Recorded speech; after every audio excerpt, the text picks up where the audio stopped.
રાજકોટનું ધોરાજી જ્યાં ગેરકાયદે દબાણો દૂર કરવામાં આવ્યા। ચુનારાપા રોડ, સાજી હોલ, પોલીસ લાઇન સુધી જાહેર ફૂટપાથ પર રહેલી રેકડીઓ અને કેબિન દૂર કરવામાં આવી।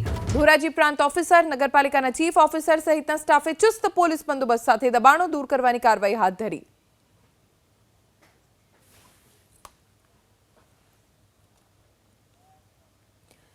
યાત્રાધામ બેટ દ્વારકા જ્યાં સતત 7મા દિવસે પણ ડિમોલિશન થઈ રહ્યું છે।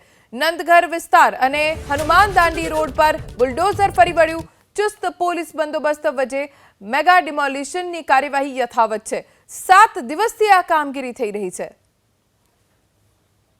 7 દિવસથી ગેરકાયદે દબાણો તોડીને જમીનો ખુલ્લી કરવામાં આવી રહી છે।